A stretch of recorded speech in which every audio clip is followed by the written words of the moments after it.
আসসালামু আলাইকুম ওয়া রাহমাতুল্লাহ।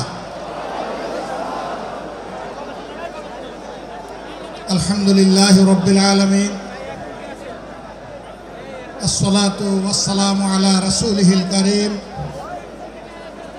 ওয়া আলা আলিহি ওয়া সাহবিহি ওয়া আহলি বাইতি আজমাইন। বাংলাদেশ জামাত ইসলামী ঢাকা মহানগরী দক্ষিণ এবং উত্তর কর্তৃক আয়োজিত বাংলাদেশ জামাত ইসলামীর তৎকালীন ভারপ্রাপ্ত সেক্রেটারি জেনারেল, বাংলাদেশের সবচেয়ে বড় মজলুম জননেতা জনাব এটিএম আজহারুল ইসলামের মুক্তির দাবিতে আয়োজিত এই জনসমুদ্রের সম্মানিত সভাপতি, মঞ্চে বসা নেতৃবৃন্দ, আমার সামনে উপস্থিত ঢাকাবাসী, নেট দুনিয়ার সুবাদে সংযুক্ত প্রিয় দেশবাসী, আমি মহান আল্লাহ রাব্বুল আলামিনের শুকরিয়া আদায় করার পাশাপাশি অত্যন্ত বেদনা ভারাক্রান্ত মন নিয়ে আজ আপনাদের সামনে হাজির হয়েছি। আপনারা সাক্ষী, 2009 সাল থেকে শুরু করে 2024 সালের 5ই আগস্ট পর্যন্ত বাংলাদেশ আওয়ামী ফ্যাসিবাদের কবলে ছিল। ফ্যাসিবাদ প্রতিপক্ষ সংগঠন হিসাবে তার প্রথম হিংস্র থাবাটি বিস্তার করেছিল বাংলাদেশ জামাতে ইসলামের উপর। সকল শীর্ষ নেতৃবৃন্দকে এক এক করে তারা বন্দী করেছিল। প্রথম দফা বন্দী হওয়ার পর প্রিয় সংগঠন এটিএম আজহারুল ইসলামের উপর সেই সময়ের গুরু দায়িত্ব তুলে দিয়েছিল। ভারপ্রাপ্ত সেক্রেটারি জেনারেল হিসাবে সংগঠনকে তিনি নেতৃত্ব দিচ্ছিলেন। পথের কাঁটা সরানোর জন্য বাকিদের ধারাবাহিকতায় ষড়যন্ত্র অব্যাহত রেখে তাকেও গ্রেফতার করা হলো। এক এক করে 13টি বৎসর অতিবাহিত হয়েছে। কারাগারের অন্ধকার প্রকোষ্ঠে তিনি আছেন। এখনো তিনি মুক্ত হননি। বাংলাদেশ ফ্যাসিবাদ থেকে মুক্ত হলো। আমাদের প্রশ্ন, ফ্যাসিবাদের সবচেয়ে কঠিন সাক্ষী আজহারুল ইসলাম সাহেব মুক্ত হলেন না কেন? কোন জিনিস তাকে এখনো আটকে রাখতে বাধ্য করেছে? কেন এই বৈষম্য? আমরা তো নিজের থেকে অন্যান্য নেতৃবৃন্দের মুক্তির দাবি জানিয়েছিলাম, এই উদারতা আমরা দেখিয়েছিলাম, উদারতা আমরা দেখিয়েও যাব। কিন্তু আজহারুল ইসলাম সাহেব কবে মুক্তি হবেন সুস্পষ্টভাবে জানতে চাই সরকারের কাছে। আমরা তো চাইনি, কল্পনাও করিনি এইভাবে আমাদেরকে রাস্তায় নামতে হবে প্রিয় আজহার ভাইয়ের মুক্তির দাবিতে। আমরা বাধ্য হয়েছি। আমরা স্পষ্ট বার্তা দিতে চাই, তার মুক্তি না হওয়া পর্যন্ত এই সমাবেশ প্রথমও নয়, শেষও নয়। সমাবেশ, বিক্ষোভ, আন্দোলন অব্যাহত থাকবে।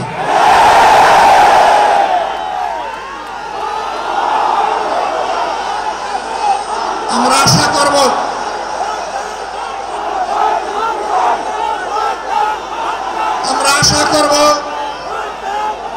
সরকার শুভবুদ্ধির পরিচয় দেবেন। এক এক করে বাকি মজলুমদেরকে যেভাবে মুক্তি দিয়েছেন, সর্বশেষ মজলুমটাকেও দেশবাসীর বুকে মুক্তি দিয়ে ফিরিয়ে দিন। তার জীবনের যে 13টি বছর হারিয়ে গেল, এগুলা কেউ ফিরিয়ে দিতে পারবেন না। আর 13টি মিনিট তিনি জেলের ভিতরে থাকুন, আমরা তা চাই না। আমরা ভদ্র, কিন্তু আমরা বোকা নই।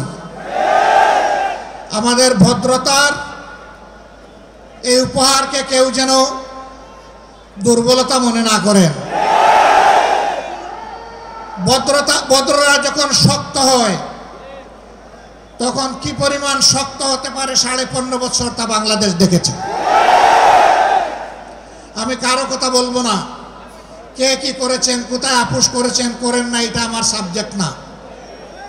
কিন্তু মহান আল্লাহর পর ভরসা করে মহান আল্লাহকে সাক্ষী রেখে বলছি 15.5 বছর মহান আল্লাহর দেওয়া শক্তির কারণে, মহান আল্লাহকে ভয় করার কারণে বাংলাদেশ জামাতে ইসলামী কোনো অপশক্তির কাছে কখনো মাথা নত করেননি।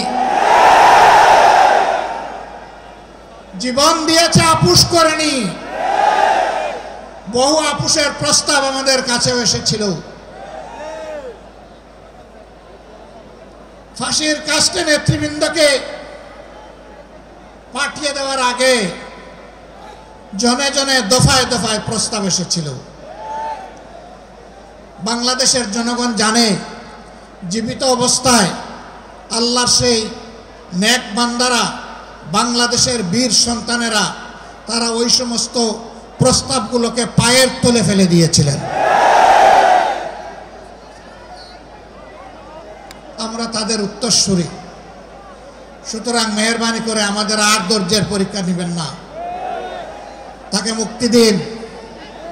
কেন আমাদের নিবন্ধন আটকে রেখেছেন? নিবন্ধন তো জালিম সরকার কেড়ে নিয়েছিল। সেই জুলুম আপনারাও কি আমাদের উপরে করবেন? এই জন্য কি হাজার জনতা জীবন দিয়েছে? হাজার হাজার মানুষ পঙ্গুত্ব বরণ করেছে আবারও সেই বৈষম্য দেখার জন্য।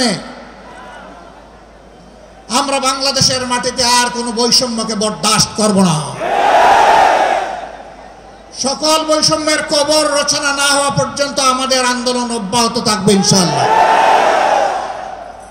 আমি প্রিয় সহকর্মীদের কাছে জানতে চাই, 15.5 বছর জীবন দিতে যেমন ভয় করেন নাই, গুলির সামনে বুক পেতে দিতে ভয় করেন নাই, সর্বশেষ জুলাই আন্দোলনে শরিক হয়ে যেমন করে দেশপ্রেমের দায়িত্ব এবং দেশপ্রেমের প্রমাণ পেশ করেছেন, একটি মানবিক বাংলাদেশ, বৈষম্যহীন বাংলাদেশ গড়ে তোলা পর্যন্ত আপনারা কি একই লড়াই করার জন্য প্রস্তুত আছেন?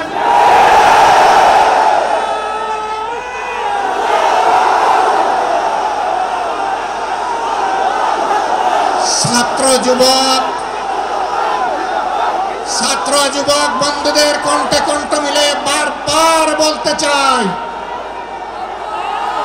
আবু সাইদ মুক্ত, আবু সাইদ মুক্ত। শেষ হয়নি যুদ্ধ,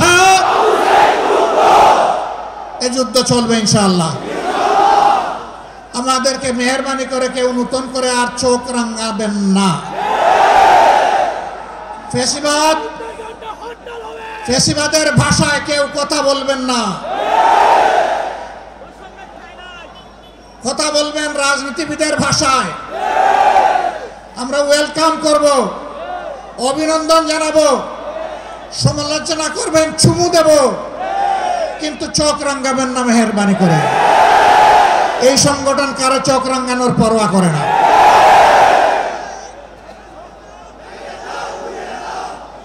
আমার সম্মানিত ভাইরা, দেশের বিরুদ্ধে, জাতির বিরুদ্ধে অতীতেও ষড়যন্ত্র ছিল। ফ্যাসিবাদের পতনের পরেও ষড়যন্ত্র অব্যাহত আছে। এক এক করে আল্লাহ তাআলা সকল ষড়যন্ত্রকে ব্যর্থ করে দিয়েছেন।